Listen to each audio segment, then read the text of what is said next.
Irrigation efficiency. Ang irrigation ay isang mahalagang bahagi ng agrikultura, lalo na sa mga lugar na hindi sapat ang ulan o hindi pantay ang distribution nito sa buong panahon ng taniman. Gayunpaman, hindi lahat ng sistemang irigasyon ay mainam. Maraming tubig ang nasasayang bago pa man ito mapakinabangan ng mga pananim. Kabilang sa mga pangunahing sanhi ng pagkasayang ng tubig ang pagsingaw o evaporation, pagtagas sa mga kanal o tubo, pag-agos palabas ng taniman at paglusot ng tubig lampas sa ugat ng halaman. Ang mga ganitong sitwasyon ay nagdudulot hindi lamang ng pag-aaksaya ng tubig, kundi pati ng pagbaba ng ani at pagtaas ng gastusin sa operasyon. May iba't ibang uri ng sistemang irigasyon o pagpapatubig. Surface irrigation. Ang surface irrigation o pagpapadaloy ng tubig sa ibabaw ng lupa ay karaniwang may mas mababang irrigation efficiency dahil mahirap kontrolin ang dami at direksyon ng tubig. Madalas itong nagre-resulta sa hindi pantay na pamamahagi ng tubig. May bahaging kulang sa tubig at may bahaging sobra. Sprinkler irrigation. Sa kabilang banda, ang sprinkler irrigation ay mas kontrolado at maaring magbigay ng mas pantay na distribution ng tubig, bagamat maaari pa ring mawala ng tubig dahil sa hangin at pagsingaw.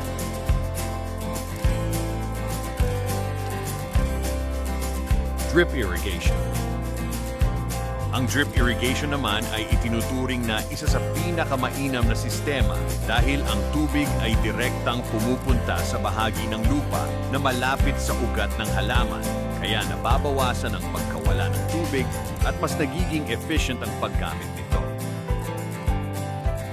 Bukod sa uri ng sistema, malaki rin ang papel ng disenyo at pamamahala ng irigasyon sa irrigation efficiency. Kabilang dito ang tamang sukat at pagkakaayos ng mga kanal o tubo, regular na maintenance upang maiwasan ang pagtagas at pagbabara at maayos na operasyon ng sistema. Mahalaga rin ang tamang schedule ng patubig. Ang sobrang dalas o labis na dami ng tubig ay maaaring magdulot ng paglusot ng tubig sa ilalim ng lupa kung saan hindi na ito maaabot ng ugat ng halaman. Samantala, ang kulang na patubig ay nagdudulot ng stress sa pananim at pagbaba ng ani. Ang irigasyon ay nakabatay sa tamang pagtutugma ng dami ng tubig sa aktual na pangangailangan ng pananim at sa kakayahan ng lupa na mag-imbak ng tubig.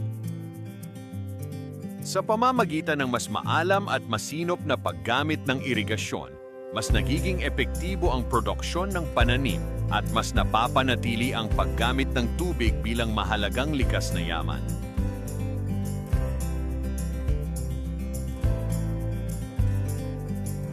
Tumutok sa aming YouTube channel para sa iba pang tanim tips.